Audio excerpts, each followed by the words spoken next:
大家好，我是超峰，这是网友寄过来的4块板子，故障都是不通电。我们一起看一下都是哪里坏了。首先修这一块板，这个板我看了下，这边有一个元件明显烧掉了，烧掉的是一个贴片电容，看了下是尖峰吸收电路上的。这个电路出现问题的话，有可能会炸开关管，也可能会导致开关管保护，输出电压会变得非常的低，故障就是像不通电一样的。其他的地方看了一下没有明显问题啊，我们接下来直接把这个电容更换掉，再试一下。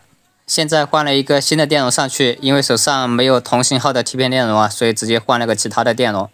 接上电源测试一下，听到继电器吸合的声音了，现在应该是有电了。哦，超良辰了，切换一下档位。电压24伏，正常了。第一块板轻松拿下。接下来我们看第二块板，这块板跟之前那块板有点像啊，但是接口有点不一样。仔细看了一下，同样位置的电容也是有一点点问题。这个电容看了一下，左右两边的颜色不太一样，还以为是脏了，然后洗了一下还是一个样，感觉像是有点轻微开裂的样子。这里我直接把这个电容给它更换掉了，接下来再接上电源测试一下，测量输出电压24伏，没有问题。这是第3块板，很明显这个电容鼓包了，还有这个线流电阻，也就是保险丝也已经烧掉了。背面整流桥这里有明显打火的痕迹，还有这个电容下面有一只蟑螂。先测一下这4个整流二极管有没有损坏，测量没有明显问题。现在把这个损坏的滤波电容还有这个线流电阻也换掉了，这里我直接换了个保险丝上去了。接上电源测试一下，测量这组电压有 9.2 伏，再测一下这组，这个是 12.2 伏。这个板也修好了，前面3块板都轻松捡漏。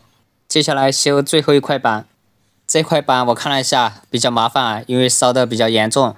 这个保险线流电阻烧了，测量开关管已经击穿了。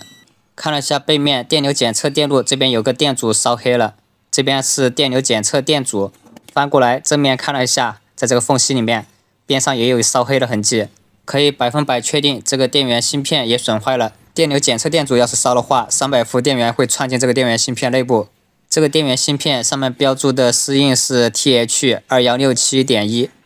经过第一轮的排查，总共找到7个损坏的元件，3个贴片电阻，2个直插电阻，还有个 MOS 管，1个电源芯片。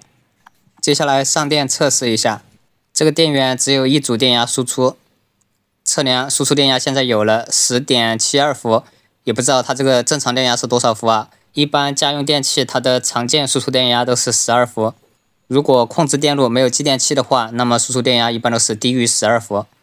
看一下板子上原来有电压标注啊，输出电压是 9.6 伏，功率是 12.5 瓦。刚才我们测量输出电压偏高的原因，就是因为这个电源使用的是变压器原边反馈的，这种电源空载的时候输出电压就会偏高一点。在板子背面有一个光耦，但这个不是用来反馈的，而是用来过零检测的。它这个控制电路应该用的是可控硅，一般用可控硅的才用这个过零检测电路。这里在输出端接了一个 LED 灯，给它测试一下。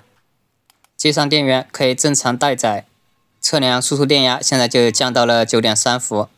这4块板就都修好了，这3块比较轻松啊，算是捡漏。就这一块最小的板子麻烦一点，烧的东西比较多。